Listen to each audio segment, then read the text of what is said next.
A 9-pound trout gets your attention. What it takes to keep producing them is the real story. Today we're heading to one of the most iconic stillwaters in the West, where the fishing has taken a surprising turn this season and where a group of dedicated volunteers is helping shape the future of the fishery. Our guest today is Kevin Skenandore from the Henry's Lake Foundation. Kevin has spent decades fishing these waters and is now helping lead the conservation efforts that could impact the lake for years to come. This is the travel podcast series where we bring you the best places to fish in the West and the stories of the people that made this region what it is today. In today's episode, you're going to hear about the Feed the Fish program that's being introduced for larger juvenile trout to improve survival rates, what volunteers are doing behind the scenes to protect spawning habitat in incoming tributaries. You're going to find out about the real impact of water temperature and oxygen levels and what they have on shallow trout lake waters. And also Kevin's favorite leech, chironomid, and stillwater tactics for consistently finding fish. If you're interested in stillwater fishing, trout conversation, or planning your first trip to Henry's Lake, this conversation is packed with practical insights and a few stories you won't hear anywhere else. This episode is presented by Visit Idaho and Yellowstone Teton territory, home to some of the diverse and wild trout waters of the West. All right, let's get into it. Here he is, Kevin Skenandore. You can find him at henryslakefoundation.org. How you doing, Kevin? I'm doing great. Thank you. Thanks for involving me. Yeah. Thanks for coming on here today. We're going to do a good little background on a couple of things you got going big around the Henry's Lake area. One is the foundation. You're part of that group out there. We're going to talk about that. You have a guiding operation, so we're going to get an update on fishing because we're going to be heading out there here. We're planning a trip. We're actually doing kind of a giveaway event this week. And then we're going to be planning a trip to head out. But maybe just take us back first on, maybe let's just start with fishing. What's been going on? How things been going this year so far? Well, surprisingly great. Henry's Lake, as most still waters, they kind of are cyclic, and it's been tough the last 3 to 4 years. And this spring has been off the charts. I mean, it has really been good.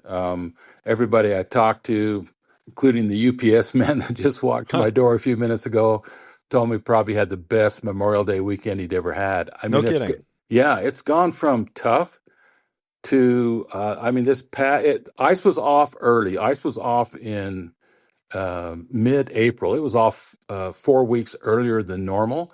It's now open year-round, the lake, so boats are out there in April, and it's kind of interesting because boat numbers are down, people numbers are down at Henry's Lake, but fishing is up. And the word's getting out because there were more boats and trailers in the car lot there yesterday than there was probably any day of last year. It was a tough year. Wow. Well, that's great to hear that things are coming back. And maybe that will line up today with some of the chat we have on the Henry's Lake Foundation. And maybe you could start us there on that. Maybe talk about your role there and how you connected with that group there. Yeah, for sure. When I retired in 15 years ago and came back to Island Park, I've always had property here. 45 years.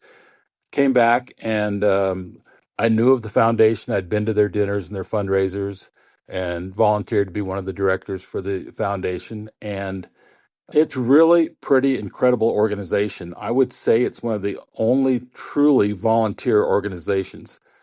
We do have one person that we pay as a bookkeeper and record keeper, but all the work that's done from that foundation, there are no salaried positions. And there are people that just put a ton of work into the lake and helping manage the water quality, water sampling. And we've got some pretty neat initiatives going right now. I'll talk a little bit about Feed the Fish.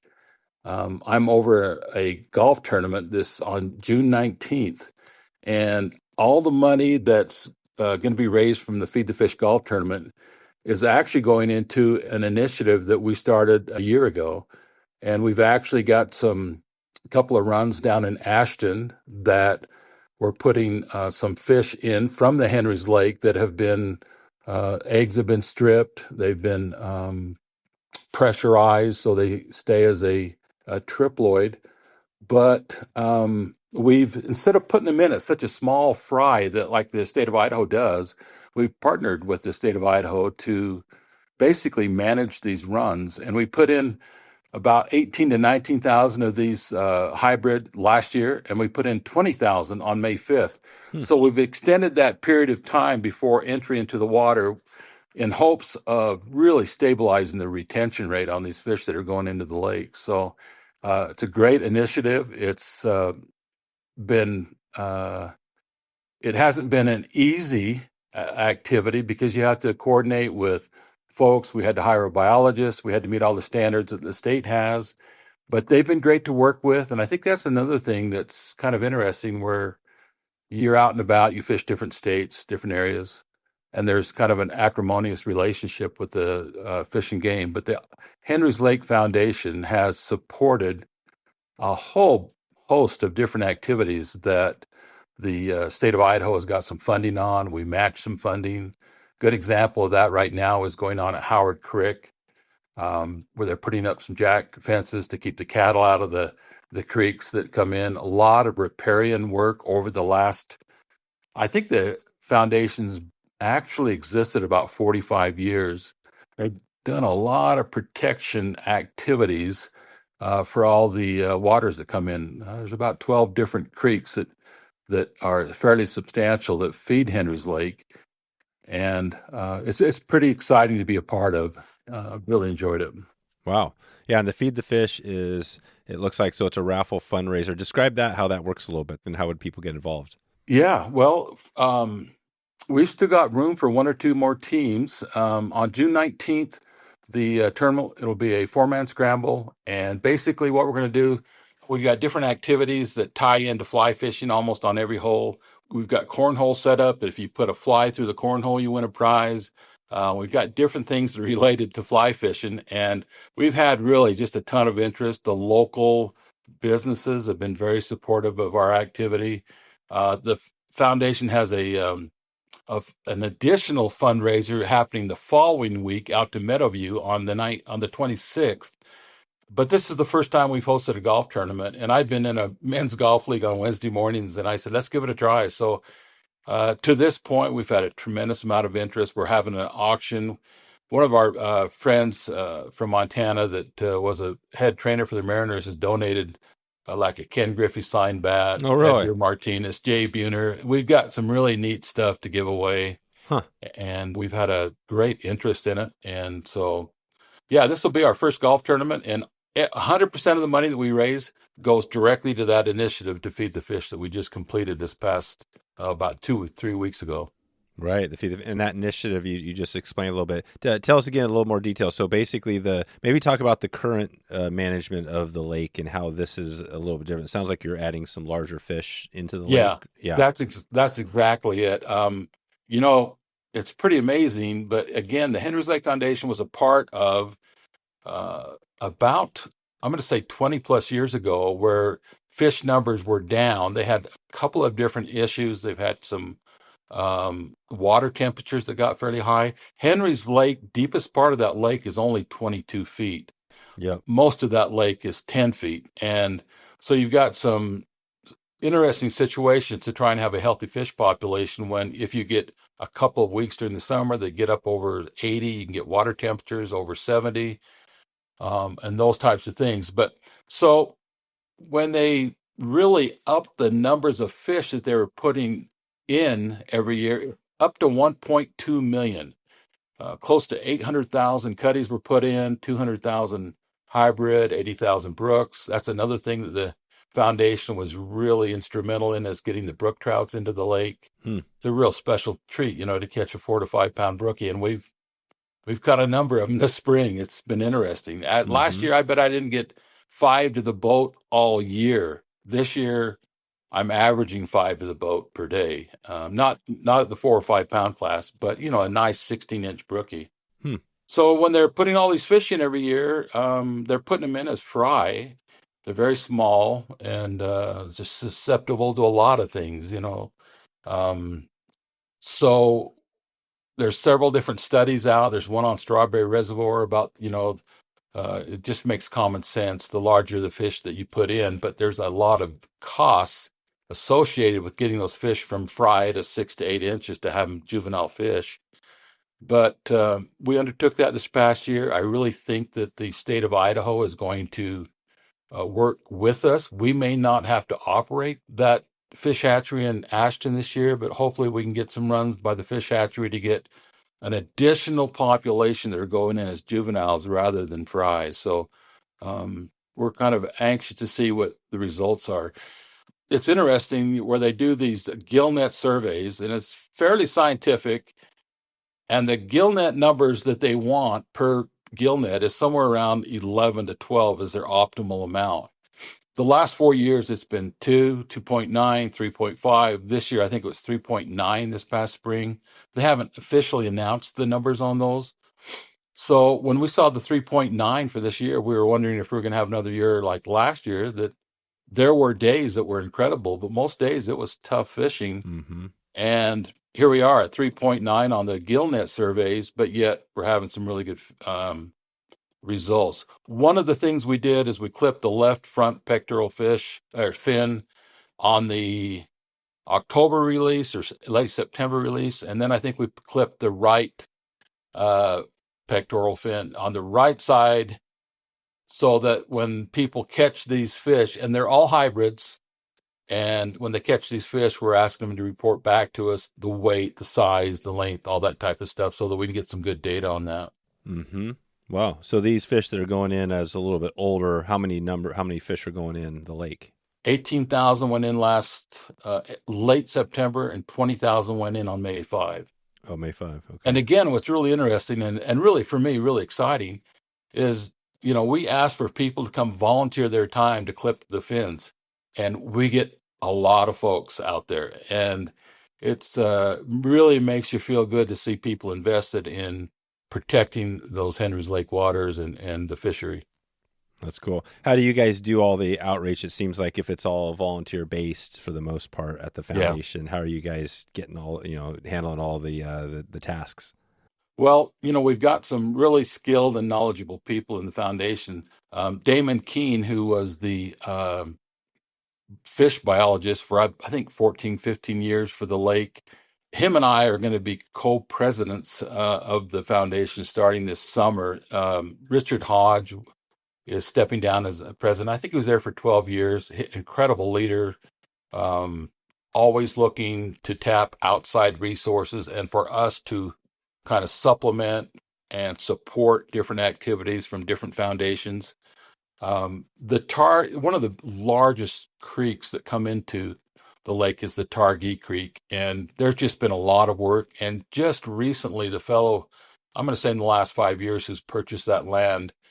In years past, you'd have the Targhee Creek that would flow into Henry's Lake, but sometimes if there were a period of time with no rain, runoff was low, sometimes those creeks would be let water out for irrigation, and you'd lose fish. But they've gone through and they've made those fish passages. They've reinforced the areas where the fish can do their natural reproduction, and just a cooperative agreement between the landowner, the state of Idaho, and us. We're pretty excited about the number of fish we're getting that are not coming from the hatchery, but are breeding themselves up on those spawning beds that are coming back into the lake. Wow.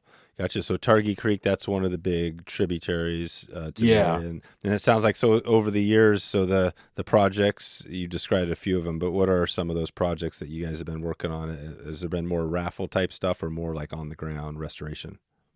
On the ground restoration, we have an annual fundraiser that takes place the last Friday in June, and that's one that we Meadowview does a big Dutch oven type thing, and we have several different auctions and raffles and things like that. So we raise money there, but we also have lifetime memberships. We encourage people to become a lifetime member of the Henry's Lake Foundation. That's a $500 fee.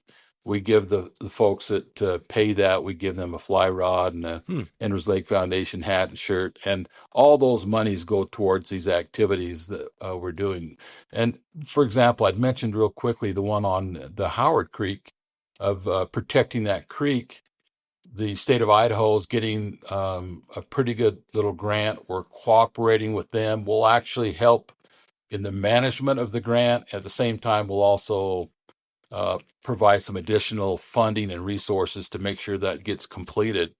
So when we take a look at what we think are the most bang for our buck, where we can improve the fishery and maintain the quality of that lake, that's what we're looking at. We've had guys out there every day. For example, Palmer was out there, one of the members, one of the foundation members was out there doing water sampling every day. And, those things are cost prohibitive if we were to pay somebody to do it, but he's out there, rain or shine, getting water samples, get them sent down to Idaho, and then taking a look at what the oxygenation issues are for the lake and things like that. So, I mean, that's what's exciting to be a part of that group that are so dedicated to the resource. Today's show is brought to you by Visit Idaho and Yellowstone Teton Territory, a place that should be on every angler's list. From the Henry's Fork to the South Fork of the Snake and all the hidden creeks and alpine lakes in between, this region is built for fly fishers who like a little room to roam. You can head over to wetflyswing.com/Teton right now for guides, lodges, and trip ideas to plan your next adventure. That's Teton, Teton. Wow, and so you spend a little bit of your time with the foundation, and then the other chunk, it sounds like you're doing some guiding. Yeah. Talk about that program. Yeah. So we're Henry's Lake Guide Service. The outfitter is Eagle Ridge Ranch, and we can put 2 boats on per day with Eagle Ridge Ranch. And we also work out to Sheridan Lake, which is a private lake, and we guide out there as well. But out to Henry's, going into this particular year, I think because of the history of Henry's being down a little bit, we didn't have the numbers of guide trips that we normally have this time of year. But I'll tell you, in the last 2 weeks, 3 weeks, the word's out. The fishing's been good, been good publicity, and our numbers have just doubled, tripled in just the last 15 days on the number of trips we're going to have. We've got some great folks. I think you're visiting with Darren Huntsman. He's one of my top guides. Yep. Both Darren and I spent some time with Phil Rowley, who's kind of the king of the hill as far as knowledge about stillwater fishing. He's been on my boat for a month, and a week. I guided. I'm going to tell it felt like a month, but right. Yeah, exactly. He was on it for a week, him and Mark Nelnick, and we had a blast, and we caught a lot of fish. That's been 5-6 years ago out to Henry's. Oh, right. That was on the new Fly Fisher? Yeah, that's right. That's cool. Yeah, we'll get a link in the show notes so people can take a look at that video. Yeah, very cool. Good people there. So the lake, I had a couple of friends from Montana that I do some pheasant hunting with them, and they're not really fly fishermen. And I had them out 2 days ago, and we were out for 4 hours. And I mean, it was bobber down the whole time. I mean, we were indicator fishing with just real small chironomids, and for whatever reason, that particular day, a purple head and a purple thread chironomid, those fish were just hammering it. And I was telling Kirby and Ann, I says, you'll come back in a year, it's not going to be this good. You come back any day of the year, it may not be this good. We just had an incredible day. I was next to Con Smith yesterday. Do you know Con? No. Con was the head Utah State basketball coach years ago, and then he's got his own fishing. I think they tie flies all over the world. I think his son's taken over his business, but he was right next to us, and I'll tell you, those 2 guys put their hurt on the fish. We caught fish, but nothing like what they were doing. They're just over a pot of fish. They were doing really well, but right now on the lake, the Cliff Lake, the cliffs have been just been hot. It's amazing. 3 weeks ago, in front of Bill Frome County, we're throwing leeches and pounding fish, and then also using a few chironomids.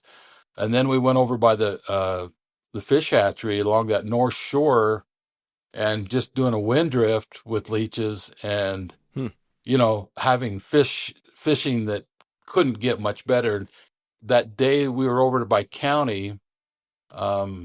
In 20 minutes, I mean, I caught almost, they looked identical. One was 9 1/4 pound, and then it was 9 3/4 pound. Okay, rainbow No, they're cut bows. cut bows. No rainbows in Oh, Henry's there's Lake. no rainbows at all. They're all cut bow, or they're cut bows, or they're what are the other Cut species? bows, Yellowstone cutties, and brook trout. Yeah, right, and brook trout. Yeah, and so those man, those cut bulls, those hybrids, man, I'll tell you, when you're catching 9 pounder, they're and right now with the water temperatures being so cold and Oh yeah, man, they're a hoot. And the guy next to me, Pete Flynn, who's one of the finest fly tires and fishermen on the lake, he caught 11 and a quarter pounder in that same wow, morning. So they're out there, and we're really excited about this year. It just yeah. really turned on. How does that look with the year right now as we're talking? It's it's June, early June, July. Yeah. How does that look through? Like, what will this be looking like in July? Come July. Well, we're certainly hoping that we get some, we're supposed to get some more rain. We had a lot of rain last week. We're supposed to get some more rain this coming Monday, Tuesday. So we want to keep those water temperatures down on that lake for sure. Mm-hmm. Um, but, those fish congregate near springs. It has to do with a lot of different things, water temperatures, the entomology. If there's some place they can feed, that's where they're going to be, right? Yeah. Or even like later in July, where water heats up a little bit, but you got these creeks that are coming in with fresh water. They'll congregate there. Targi is just some phenomenal caddis. You put anything that looks like a little caddis nymph on from about June 20th to July 20th. That's a great place to fish. And there's a lot of boats that congregate around about 80 yards out from Targhee Creek, but all the way back for 200, 300 yards, fish will hold in that area. And normally that time of year, that June 20th to July 20th is when we catch some of our bigger fish because they'll come in and lay and catch or eat the caddis. And there's just a number of really simple fly patterns. Like if you tie a really very sparse size 10, size 8 renegade. Mm-hmm. We call them a single lash renegade, where you got the hackle on the one end, a little red on it, and after you put your peacock curl or some type of synthetic, you a red wire around it. I'm telling you, that's a fish catcher for that month. Is it? Yeah, it's a lot of fun. Oh, that's cool. Yeah, and Henry's Lake is not a small lake, right? This is a pretty decent sized lake. It's in the neighborhood of maybe 3 miles by a mile and a half, somewhere in that area. Okay. And are Yeah. people able to, there's some lodges or there's at least one lodge there. Are people able to also camp around the lake or describe that a little bit? Yeah. I wish there wasn't so much free camping around the lake. Yeah, there is. There's quite a bit. Yeah, it's like you just go across that mountain over into Hebgen, and there's not much camping. You come over here, and there's camping all around the lake. And there's what they call a county. It's Bill Frome, so you've got a restroom right there. You don't have electrical, you don't have sewage, but they have camp spots, and it's $15 a night. Where else Wow. can you do that? That's amazing. And then there's Red Rock campground with RVs, and then the state park. We're actually doing a lecture there tonight. Our guide service, Darren's going to work with the people that are there and Oh, tell them nice. some things about fly fishing. And we do a lot of outreach, not only with the Henry's Lake Guide Service, but also with the foundation. I was tying flies once a week down at North Fremont High School with the kids down there. And, Hmm. we look to a couple times a year, I'll do some fly tying demonstrations right here at my place. And we just open it to any kids that want to come learn how to tie some flies. We do a little casting with them. So we're constantly trying to, teach the next generation and share our knowledge and our love and our passion for fly fishing. I mean, I'm 70 and I started fly fishing that lake 60 years ago. No kidding. Wow, 60 years. What was it like 60 years ago? What was It that like? was Was it crazy different? good. For a kid that didn't know much about fly fishing, my dad hooked me up with a guy who, man, he loved it as much as I do. I mean, my whole high school days, I spent every Saturday morning with this guy for about an hour and a half tying flies, Larry Green, and he was tied in with a bunch of guys, the old school folks from Henry's Lake, and I'd come up here with a buddy of mine, Rick Griffin, and we'd stay at Elk Creek in Island Park. We'd sneak over to Henry's Lake and we'd walk out off different points. And I mean, it was really different. I mean, back then, a 2-inch woolly bugger, as ugly and poorly tied as I used to tie him, would catch fish. Yeah. Does that not work anymore? The woolly bugger? No, it's so much more technical, the small little bugs. And a lot of times, like over there in on Targi, like I was talking about that period of time with the caddis, if you'll throw like an 18 or a 16 copper john, red, black, colored copper john, all of a sudden they're hitting those. And so it's, if I was throwing a 2-inch, maybe a 2 XXX long hook that we used to tie with a bunch of grizzly hackle down it. No, they Yeah. don't work like they used to.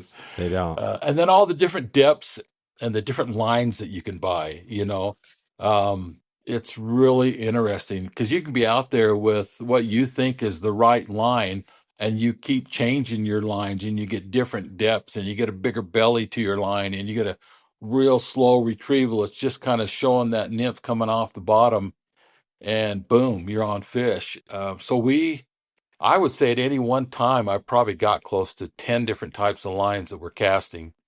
Um, Yep. Just to get down to the right level of the fish. exactly. And it's really interesting. I've seen guys that have put their rod and their reel up underneath their chin, and they're using both hands Yep. as fast as you can bring it in, right? Wow. And they might be catching fish. And then you'll see the next guy. There's probably about 10 folks that are over there quite a bit every day. Most of those guys are on a real slow retrieve, and they're getting that fly right off the bottom. Yeah. Imitating whatever, mostly chironomids or a little bit of everything. Yeah. And another thing that's really fun, like last year, even though like my August was and first part of September was tough over there. And then the late September, October, and then I got a picture of me on, I think it was November 21st. I got a t-shirt on. November 21st is Wow. normally iced over. I'm out there, it's 57, 58 degrees, and it didn't matter what I threw out there. I was It was catching good. fish. Yeah. Wow. And the caddis hatch. Now, is that a hatch or is that just throughout the summer you can find caddis? Pretty much through the summer, Yeah. yeah. And then, I mean, there are so many bugs there because of your all the lakeweed. The leeches. They are. Yesterday, when I was talking to Con, he said they had some 4-inch leeches that they stomach pumped yesterday from a big trout. 4-inch. Wow. And get this, I was talking to Damon Keene this morning, and one of his buddies caught. I mean, this guy never keeps a fish, so something was abyss when he kept this fish. I guess he taken the fly deep, and in the fight, it was bleeding, stuff like that. Yeah.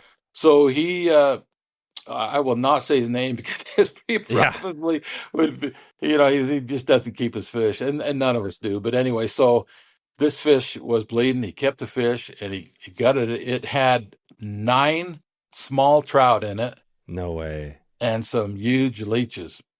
And guess what it took? It took a size 16 chironomid. There you go. They're generalists, right? They eat whatever they need to, whatever it's in Yeah, front of them. exactly. Man, 9 trout. 9 trout. And was it Yeah, a cut bow? big hybrid, and he was just amazed. And we'll pump stomachs occasionally, and normally you're just getting the little chironomids and just try and match the color basically. And sometimes it's not as effective if you match the color as well. Oh, right. I like green and purple. I like a wine colored chironomid. That seems to be our 3 go-tos. The green, purple, and the wine. Yeah, I think it was Bill Sheesh that initiated, first tied what he called it, the purple showgirl, and I call mine the purple showstopper. I tie a little more flash in it, and I'll tie a front and a back marabou, and it's just looking like a big leech coming through the water, and flashy, so it gets some attention. But Mm-hmm. that's a good bug almost any time of the year. I'll tell you one other thing that's really kind of fun that we do in the fall. I live about 3 miles from the lake. So if we've done something during the day, if we've gone chase some grouse or we've done something like that, Yeah. Our guide trips are minimal normally in October, and we do a lot of fishing in Yellowstone as well. But um, we'll go out, and the sun will go down, somewhere around 5:30 ish, and we'll go into coves, and we won't cast until we see a fish, and those fish are chasing other small fish, and they're a lot of times big hybrid, and so you're hoping you can kind of catch a directional when they come up and surface and they're chasing something, because they don't. It's just a one and done thing, and you throw it about 6 feet out in front where you think they might be, and Hmm. just big fishy looking pattern flies. And I mean, there's like a 2 week area right before the water gets down to the high 30s where they're just on the move trying to eat up these little minnows that are in the lake. But Oh, right. anyway, that's a lot of fun. Now we don't guide that; we just fish it. We're just out there in those pockets hoping that it happens. Yep. Some nights it does, some nights it doesn't. One other thing of interest too, that Henry's Lake is not a recognized dry fly lake. There's a couple guys that'll tell you that they've knocked them here and there, Yep. and I have too, but it's definitely it's the exception to the rule. And over there when they're eating the caddis, I had some little comparadons, and I didn't have the caddis with me because I didn't have my dry fly stuffs. I started throwing these little comparadons, 18s, Hmm. and just pounded fish. It was on the 24th of July, all on the surface. Right. But there's also a place over there, the old folks will know where Stump Hole is. There's this tree out there. There's a stump that stood out about 5 feet. I'm saying 15 years ago it's gone, but Hmm. there is a public access to it. And if you catch a wind coming out of Targhee, the canyon out of Targhee, you'll get those hoppers coming through there in first, second week of September. That's another place that we normally don't guide it because, people get a little impatient. They want to be fishing the whole time. Mm-hmm. And so we're just sitting there with a hopper ready to, toss that thing 80 feet and have them come slam our hopper. That's another good dry fly spot, but it's, again, very sporadic. You got to have the perfect conditions. You do. Wow, this is cool. So it sounds pretty, throughout the year, so you guys fish it typically. When is the guiding program you do? When does it start and when does it typically end? We start, well, we could do ice fishing. We don't, because I get a call maybe once a week if we could help set up a place for people to fish, but we don't do that. So ice off to ice on. We're out there. We get very few. I don't think we had one guide trip in November, and I'm telling you, it was lights out this past November. Big fish, all seemed to be just on the North Shore, and it didn't matter where you went on the North Shore. You got a 2.5 mile stretch there that those fish, they're starting to stack and starting ready to run up the ladder over by the fish hatchery. But we fished all along that North Shore and just kind of in an exploratory mode to think, okay, are they going to be 200 yards further east or 200 yards further west? And yeah, sure enough, we were still catching fish. And we're in the shallows. We're in 2.5, 3 feet of water. Right. Is that typically where you're fishing, getting most of the action is in the shallower water, or are you finding some of those bigger fish deeper? For that time of year, yes, but not like I 8 to 10 feet. And that's another interesting thing. I had never vertically fished until 10 years ago. And, now that might be the easiest way to guide folks that are new to fly fishing or, beginners, intermediates. Mm-hmm. Because you get a little wind, all you got to do is put that indicator 10 feet from your boat and it just kind of bounces away from you. Right. But yeah, I mean, in the fall, they're more in the shallows, and also early spring, they're in the shallows when the first ice off. Stonefly Nets makes nets with soul, each one handcrafted to stand out and built to last. When you spend time on the water, your gear matters, and these are the kinds of nets you can pass down for generations. I know my Stonefly net goes with me everywhere and has seen the abuse, but it seems to get better each day I'm on the water. Every net is shaped from premium hardwoods, balanced by hand, and finished to handle a lifetime of use. We all love a big fish story, but it's the moments around it that stick. Stonefly helps turn every one of those into something you'll remember. Head over to stoneflynets.com right now to see what stories you can create with this beautiful custom landing net. That's stoneflynets.com.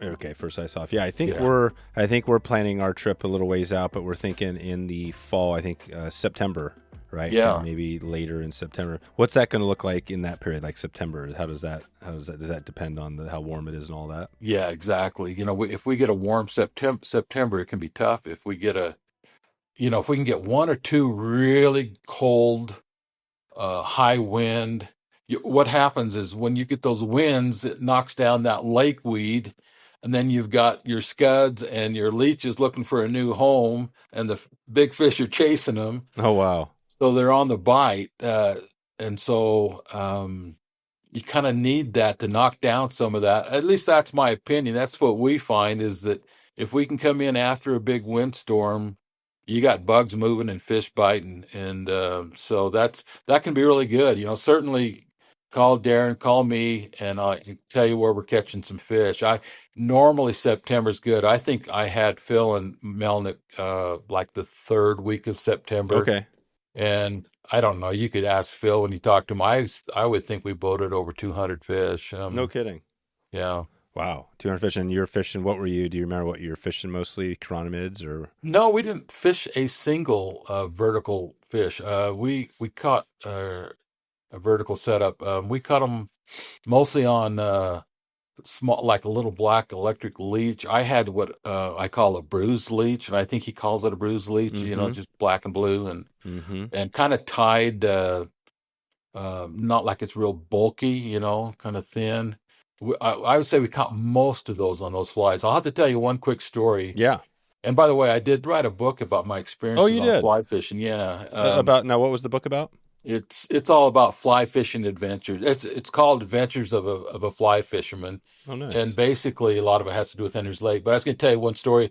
Yeah. This fellow came in from just outside of Seattle, and he fishes British Columbia, and he had this book. I call him the Crab Man. And when I picked him up that morning to go guide, um, I just didn't picture this guy to be a fly fisherman. He had this old Carhartt jacket, and he had it mostly was duct tape wherever it had a slice in the old jacket. He just covered it with whatever duct tape he had, gray, black, brown. He looked pretty tough, and he says, "Hey, are you Skenandore?" I said, "Yeah." He goes, "Oh, let's get out on that lake. What are you doing? You're late." And I was like an hour early. I was just going over there to get some stuff. Yeah. Anyway, we went and fished. He had a 2 rod permit, and he Hmm. gets on the front of my boat. And the first day he fished with my rods. He fished with my rods, and I had a couple of nice rods. I think the Helios had just come in, and Mm-hmm. maybe I don't think the R8 had come in. I think I had an X Sage, and so he's got a strike indicator, and he's got a little what he called a like it was Seattle Mariners colors, a little moose leech, Hmm. brown and the turquoise and the blues, Mm-hmm. and he throw both out there. And we were in about, if we're in 5 feet of water, he's throwing them at 4 feet. He's got one single fly under each indicator. I've never had anybody catch as many flies on my boat as him. And we probably spent 4 years of about 4 to 5 days per week fishing. Um, and so it just makes me think, your presentation, his leech was tied fairly scantily. It had a lot of blue flake in it, though. Mm-hmm. And we were out there in the middle, some of the finest fly fishermen there are, and he was just pounding fish off his own fly and off his own methods. Mm. So I think what works in different areas on still waters works in different places, still waters, as long as there's, leeches. And that's all he threw. He did not throw anything else. Leeches the whole time. Yeah. So you just never know out there. But, we try and post information on our Facebook page, the Henry's Lake Guide Service. We're not keeping any secrets. I tell Yeah. people what we catch them on, where we catch them on. Love to see people out there catching fish. They don't have to be guided by us, but Right. we'd love to have them. We get a lot of folks that, come back year after year, and it's keeping me guiding. I'm pretty much guiding those folks that I've already guided before. Yep. But I've got a great team of guys that really, really know their stuff. And we're just thrilled to get Darren to come aboard this past year. Yeah, yeah, Darren's awesome. That's what Yeah. I'm excited about fishing with Darren and Phil and getting a group of guys on the water out there. Yeah. Very cool. If you need an extra boat, let me know. I'd be glad to just take you guys out. So, Yeah. yeah, my son's my head guide. Oh, He's been Roy. doing it Oh, for me. cool. Yeah. Yeah. It's really cool. He's just so helpful. And matter of fact, we just finished getting our boats ready for tomorrow's trip. Just so you're going tomorrow. So you're hitting it tomorrow. Yeah.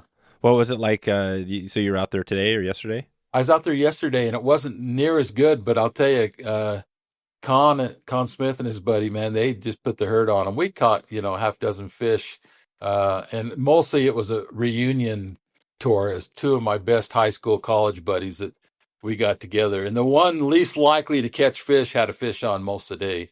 Oh, Roy. So Yeah, Con was one of your high school buddies? no, he wasn't. I played a little basketball against him. He was a great basketball player back in the day. He just was in a different boat, and I had my two buddies in mine. We just saw him out there catching fish, and he Yeah. motioned us over and he showed us his chironomid. And it wasn't much different from ours, but we didn't have near the action they did. But Yeah. That's awesome. Yeah, no, I know who you're talking about now. Con Smith. Yeah, his son is Steve Smith at yeah, Smitty. Steve has the Smitty's Fly Box website, and he's got some other stuff that I think they've yeah, been there doing you for go. years. Yeah, so Con, that's all. And we've heard those stories because I know he used to coach with Bobby Knight back in the day, right? And He's traveled the world with Bobby Knight. He's probably one of the only guys who would want to travel the world with right, Bobby yeah, Knight. Bobby was a unique guy, that's for sure. There, this Henry's Lake has quite a history of some folks that are fairly important that fish this lake. They're not so much anymore because they're in their 70s and 80s. Yeah. Is there a good chunk of new? Is there a good chunk of new guys, kids coming out through there? Yeah, there is. And, Yeah.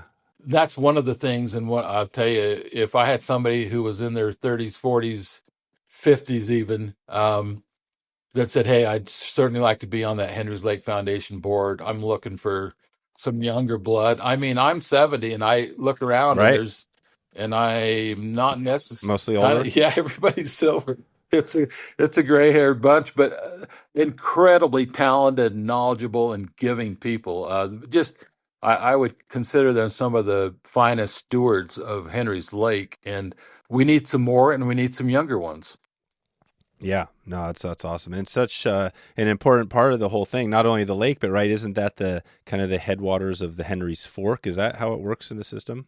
Absolutely, and we do joint cooperative activities with the Henry's Fork, and I mean they're a huge organization. They've got brilliant people working for them. I don't know how many they actually have on salary. I'm guessing 14, somewhere around there. Oh Might be wow! So there's a lot of might people. be That's amazing. more. Yeah, So that's quite a bit. That's interesting because I would think that the Henry's Lake is just as critical as the Henry's Fork, but there's a lot more paid staff yeah. on the other one. I think it's a larger venue. I think they're actually doing some work on the South Fork as well. Oh, sure, they're bigger, Yeah, right? and I mean they've got a lot of challenges. That whole Island Park Reservoir and the silt Yeah, in there's a lot going on. all and over there. But Yeah. What is the biggest challenge for the Henry's Lake? You mentioned water temperatures. Are there any other? I'm guessing kind of the water, right? It really comes down to that. That's the biggest yeah, thing. water quality is huge. The dissolved oxygen issues for if you get ice and you get a lot of snow on that ice and you don't have the sun, that's an Mm, issue. I think there's certainly some opportunities here around the corner. Some of the things that we're doing with this feed the fish and the activities we've got going with all these creeks that are coming in, trying to protect them so we've got fresh, clean waters coming down into our lake. That's huge. One of the things that the foundation's worked on also are on those fish screens and fish pathways so that they can mm, get up yep. into those areas where they're going to spawn. And we've had great cooperation from landowners to do those types of things. Got rid of all the old culverts. So that's kind of cool. Yeah, lots of good work Yeah. there. Well, we were just talking to actually Will Godfrey recently. We did a podcast with him, and he was telling about a little bit of the history of. He kind of started out there as one of the original outfitters back in the mid '60s, and that probably overlapped. Do you remember if you connected to kind of Will or any of the old fly shops? Like, what was the original fly shop back there? Do you remember that one? Have you been out there long enough? Well, yeah, I mean, I've been here in and out of Island Park for 60 years. But speaking of Will Godfrey, I reconnected with Will at the Idaho Oh yeah, Idaho yeah, at Falls. the expo. Yeah, and I actually I told him, I said, Will, I said, right here where I tie all my flies, I've got your card and one of your original flies that you tied 60, 70 years ago. No kidding. And he is a legend, and he is as nice a man as there is. And it's people like him that have really protected the waters. And Yeah. the reality of it is, I mean, if you know the history of Pyramid Lake and how in the Mm-hmm. 70s, luckily they found those cutthroats over in the Utah Pilot Mountains, Yeah. because Henry's Lake kind of had that same issue in the 1910, 1920s. They would come over here and they would catch as many fish in the tributaries, and they'd haul them over to Virginia City in wagons. They'd salt them up and take them over there. Wow. Same thing might have happened over there if there hadn't been people that had a little preservation in mind. I think it was close to 1920 when they dammed the lake. Yeah. Okay. Yeah, 1920. Yep. but yeah, there's been some really good folks, and Will Godfrey's certainly one of them. And I knew those guys over there in West Yellowstone that had their fly shops when I was a kid. We'd go Yeah. over there. Yeah. I guess that's right. Yeah. Yeah, it's a little further down. Yeah, the shop closest to you is the one in. What's the closest fly shop to you out there now? Well, there's one that just went in at the Blue Buffalo. It's Yellowstone Fly Oh, Shop. oh, Yellowstone. Okay, Yellowstone Fly Shop. Yeah, because there's the one in. There's the what was the name of the old guy that was out there for a long Bill time that was Shees? bought by the. Yeah, well, it was the Fly Fish Food guys came in and purchased a shop right out there somewhere Yeah, in Fly. Was it? yeah, That was in Idaho Falls, I think. That was Idaho Falls. that was Idaho Falls. Yeah, Bill had a little fly shop just across the street from Valley View. Oh, he did. Yeah, and I mean, he is a legend. Yeah. What was Bill Shees? Is he a legend on kind of that whole area? That he's more of a lake guy. Absolutely, yeah. And Yeah. I honestly, I don't know if he's cast a line in 15 years. Oh, no Yeah, kidding. I've been back up here full time for 15 years. I mean, You haven't seen him? and I've seen him and talked to him. I bought some flies from him. Yep. So he's still out. He's still around. He's just not fishing as much. Yeah, I don't. I think he's got some shoulder issues. I think his like we all do. We all have different priorities and interests as we age. I think he's gotten into kind of rock hounding and that kind of stuff. Oh, sure. Yeah. Yep. Yeah. Awesome. Well, we talked about that. I think he wrote a book on Island or on Henry's Lake, right?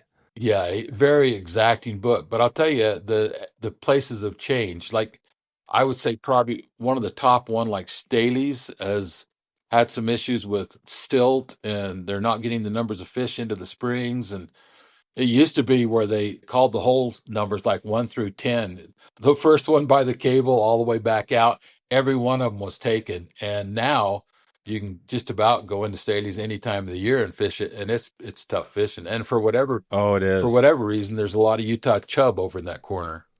Oh, really? Utah Chub. Okay. Yeah. Wow. Interesting. Yeah. Like everything, right? It changes over time. And when did Bill write that book? When did that get published? I'm going to say that book was written close to 35, 40 years ago. Oh, a long time Yeah. ago. Yeah. Yeah. Yeah. So like the early '80s or something like that. Yeah. And really exacting on where to fish, fly lines. But the lake has, in my opinion, has changed significantly. I've never fished the cliffs this early, and I've been there, 4 out of the last 5 days. It changes. Gosh. Yeah. How do you know when and maybe you could take it out here today with this, a couple of tips on fishing the Sure. lake. On that lake, or really any lake, how do you know where to start? I mean, if you're going in there and it sounds like things are changing a little bit, Yeah. what would you tell somebody new? So absolutely. I mean, it's kind of like going into Yellowstone and you want to find out where the grizzly bears are. Where people are pulled over looking at them, right? So if you Right, go out on right. the lake and there's That's 10 it. boats in one area, that's where they're fishing. And then just know a little bit about the entomology. You certainly can call Henry's Lake Guide Service. You can call me, any one of our guides. Yeah. We share our information.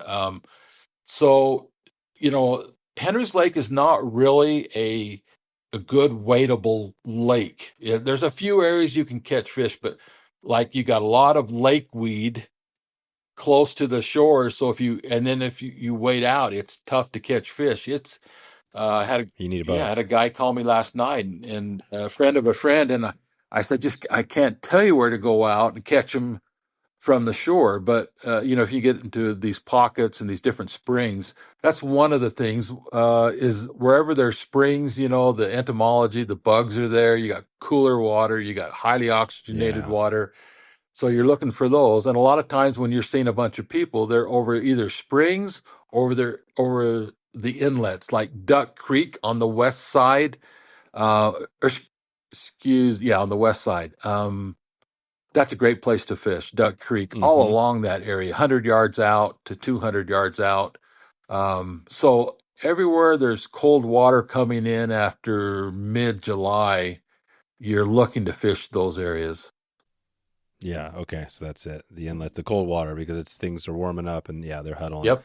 getting around. Okay. Awesome. And then yeah, give us one. And then so on the water, it sounds like we've talked about. I mean, plenty of leeches, chironomids, and technique. What's the leech technique you're typically doing? Are you using just a floating line with an indicator, or are you kind of doing without? So, up until just the last couple of years, I've never used a floating line with a leech, but I have the last couple of years a balanced leech, and you're putting them underneath an Mm-hmm. indicator. But I like stripping them. I like the strip bite. I prefer the strip bite. So if you can get out there, I'll throw some type of a fathom line that has two or three different variations to the line.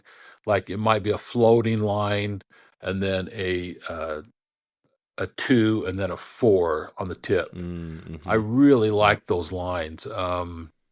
Rio, you used to have a big nasty. They quit making it, but that was probably I bought every one I could buy. I just loved them because they had the floating line, so it doesn't wear you out like you're casting all day long. And then it had two different variations of whatever you wanted to get it down. So, doing that and stripping slow, And slow. yeah, slow strip and. And then if you're not catching them that way, put them below, get a balanced leech and put them below an indicator, and maybe 6 to 12 inches off the floor of the water, and Yep. 10 feet deep, 8 feet deep. Um, it kind of depends on the time of year, but definitely leeches. They're always eating leeches, and scuds. They are. Scuds are phenomenal in the fall too. We'll put pink and orange scuds, and a lot of times we'll put it, following a leech, and we'll get. I think the leech might be the attractor, then they bang the scud. So Yeah. yeah. Then they bang the scuds. God, this is great. Well, we're excited about this. Well, give me one. We got one random for you question Okay. before we get out of here. You mentioned basketball, and I think that was definitely my sport as well. It sounds like you play a little basketball. Was that, and you played, did you say with Con back in the day? So there was this guy named Jay Matthews in Brigham City, and all these rec league type things. That's the type I Yeah, played. But sure. Jay Matthews always had the best team. Of course, that's why he goes over and buys Con Smith a steak dinner, and Con's playing basketball for him. Was he the coach? Was Jay Matthews the coach? Jay was kind of a coach, but he just kind of was a fellow that he really liked having a good basketball team. I used to go goose hunting with him all the time. Jay, I Okay. played with his team a few times, but mostly against his team. And I was telling Con, I said, you probably don't remember, but I remember playing against him. I said, if there was a 3-point line, you guys would have beat us by 40 because, man, that guy just steps over the half court line, and he Who had a was that? Con. Oh, really? He was an outside shooter? He had a beautiful shot. Yeah, he really did. And it was fun following him over at Utah State. I went to school at Utah State for 3 years. Oh, cool. Yeah, Yeah, it's a neat place. that's awesome. What was the position you played mostly in basketball? Guard. Yeah, I'm 5'11", and we had a team called Griffin Mobile Homes, and we played everywhere, every tournament there was. That's part of the reasons I had to transfer from University of Utah. I always told people I made the top 10% possible. you know, I, Right. I struggled over there because we were chasing basketball so much, and No then kidding. yeah, and then I ended up going to Utah State, and I thoroughly enjoyed it over there. That was fun. Yeah. Good fishing over there too. Is it? Yeah, Utah State. So in which town is that in? That's in Logan. I mean, Yeah, that's Logan. Blacksmith Fork River, the Logan River, just incredible places to fish. And that's another neat thing about Island Park when you come over here. There are so many places to fish. Right. There's more than just, it's not just Henry's Lake. There's a Yeah. ton. Yeah. When Henry's is slow, and me personally, there's 10 different lakes that are No really kidding. There's 10 right within an hour's drive out there. easily. Yeah. Yeah. Yeah. And a few of them that you kind of got to, if you hike a mile and a half into them, just crazy good fishing. That's it. Wow, that's really cool. Well, we'll have to keep in touch. Obviously, we got this big trip coming up, and we'll be in touch with Darren and Phil. We'll definitely keep up with you. So we'll send everybody out. You mentioned it at the start, henryslakefoundation.org, or give us a heads up again on your the best phone number to track you down if people want to check on guide trips. Yeah, absolutely. Give me a call at 505-250-7078 if you're interested in a fishing trip, if you're interested in knowing what flies are working, where we're catching fish. I'd be glad to share that information. Awesome. Yeah. All right, Kevin. Well, we'll leave it there for today. And Okay. Thanks again for all the insight and all the good work at the Henry's Lake Foundation for sure. And excited to get up there on the water and fish out with you guys. Yeah, sounds great. Looking forward to it. Before we get out of here today, a few things you should remember. If there's one takeaway from today, it might be this: great fisheries don't stay great by accident. You have to enjoy places like the Henry's Lake and find ways to support the people doing the great work behind the scenes. So check in with Kevin, let him know, and the Henry's Lake Foundation know you support them and you're checking in on things you can do to help. Also, we're heading to Henry's Lake. If you want to get a chance to join us, Phil Roy will be there. This is the Phil Roy Stillwater School with Darren Huntsman is going to be there as well. We talked about that today. Phil, Darren, we got the whole crew. Henry's Lake. If you want to get access to this, shoot me an email, dave@wetflyswing.com. And if you are a pro member, you definitely get a first shot at it, a first crack at the trip. So join pro if you haven't yet. Wetfly Swing Pro. That's where we're bringing this conversation to the next level.